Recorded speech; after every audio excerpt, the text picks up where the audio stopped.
আমরা দেখছি যে মমতা বন্দ্যোপাধ্যায় যতই বলুন রাশিয়ান একজন পুণ্যার্থী, তার সর্বস্ব খোয়া গিয়েছে, একজন এই বাংলার মা, তার ব্যাগ কেটে নিয়েছে তনয়া, সব কিছু কুড়িয়ে ফেলেছে। এবং এই জায়গা থেকে শ্রমিক ভট্টাচার্যকে জিজ্ঞাসা করা হয়েছে, মমতা বন্দ্যোপাধ্যায় তো অনেক কথা বলেছিলেন কুম্ভ মেলা নিয়ে, এবার তাহলে গঙ্গাসাগরের পূর্ণ স্নান শুরু হলো না, তার আগেই যা ঘটছে তা নিয়ে কি বলবেন শ্রমিকবাবুর উত্তর শুনুন। দুর্ভাগ্যজনক কোনো বিদেশি যদি চিন্তাই হয়, তবে সমস্ত বিষয়ের জন্যই তো কোনো সরকারকে দায়ী করা যায় না, কোনো ব্যক্তির বিচ্যুতির জন্য কোনো সরকার দায়ী হতে পারে না। তবে মুখ্যমন্ত্রী তো বলেন, আমি তো শুনিনি কোনো জায়গায় কুম্ভ মেলায় চিন্তাই হয়েছে বলে, এবং এ রাজ্যের সবচেয়ে বেশি মানুষ কুম্ভ মেলায় গিয়েছিলেন। অত একটা দুর্ঘটনা ঘটবার পরেও মুখ্যমন্ত্রীর বারণ সত্ত্বেও, আক্রমণ সত্ত্বেও, মানে ঘৃণা উদ্রেক করা সত্ত্বেও সরাসরি কুম্ভ মেলাকেই অপমানিত করা, ভারতের আধ্যাত্মবাদকে আঘাত করার পরেও কিন্তু তার বিরুদ্ধে প্রতিবাদ জানিয়ে মানুষ কুম্ভ মেলায় গিয়েছিলেন।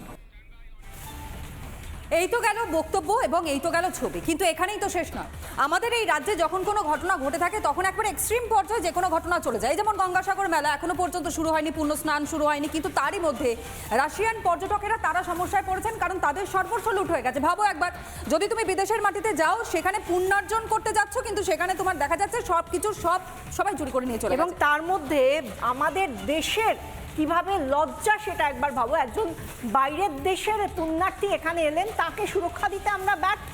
শুধু তাই নয়, আমাদের এ রাজ্যের স্বাস্থ্যকর্মী, তারও ব্যাগ কেটে সবকিছু লুট করে নেওয়া হচ্ছে, টাকা পয়সা ছিনতাই করে নেওয়া হচ্ছে। আমাদের এই মুহূর্তে এটা আমাদের সুরক্ষা ব্যবস্থা, তো আবার গঙ্গাসাগরের মতো জায়গা। কিন্তু তুমি যখন এই কথাটা বলে আমার সত্যি খুব ইন্টারেস্টিং লাগছে এবং বলতেও ইচ্ছা করছে। দেখো, সবটাই মনে হয় অনুপ্রেরণা। মমতা বন্দ্যোপাধ্যায় যেভাবে ফাইল চুরি করে নিয়ে সেখান থেকে চলে গেছিলেন, এবং তার পরবর্তী সময় আজকের এই ছবিটা যেটা আমরা দেখাচ্ছি, আমার কোথাও গিয়ে মনে হচ্ছে যেন সবটাই কোথাও না কোথাও গিয়ে অনুপ্রেরণা, এবং সেই অনুপ্রেরণার কারণেই কি ছিনতাইবাজরা তারা এরকমভাবে ছিনতাই করে নিয়ে পালাচ্ছে। এইটাই বোধহয় আমাদের শিল্প, এই যে পকেটমারি শিল্প, কেমনভাবে ব্যাগটা কেটে নিয়েছে সেই ছবিটা দেখো। এবং যার এই ঘটনা যার সঙ্গে ঘটেছে তিনি নিজে কি বলছেন, সুতপা কর শুনুন।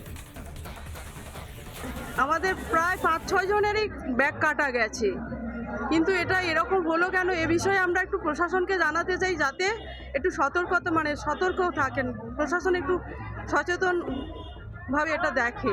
একজন দিদির প্রায় 5,000 টাকা গেছে, আর সবার মিলে মোট 10,000-এর মতো হবে। হ্যাঁ, 10,000 তো হবেই। সুতপা কর, যার ব্যাগ কেটে সমস্ত কিছু ছিনতাই করে নেওয়া হয়েছে, শিল্পের মতো নিখুঁতভাবে একেবারে সবকিছু ছিনতাই করে নেওয়া হয়েছে ব্যাগ কেটে, তিনি বলছেন প্রশাসনকে জানাতে চান, আমরা তাকে এবং তাকে সাহায্য করে প্রশাসনকে একটু জানাতে চাই এইরকম ঘটছে, দয়া করে চোখ খুলে রাখুন এবং দেখুন এটা আপনারই বাংলায় মাননীয়া হচ্ছে, আপনারই বাংলার একজন স্বাস্থ্যকর্মী পুণ্যার্থীর সঙ্গে।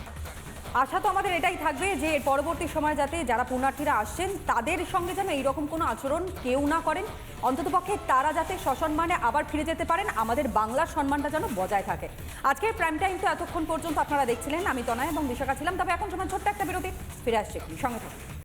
নানা ধরনের কন্টেন্ট দেখার জন্য লাইক করুন, শেয়ার করুন আমাদের ফেসবুক পেজ, সাবস্ক্রাইব করুন আমাদের ইউটিউব চ্যানেল। পাশাপাশি অন্যান্য ব্রেকিং নিউজের জন্য অবশ্যই চোখ রাখুন রিপাবলিক বাংলায়।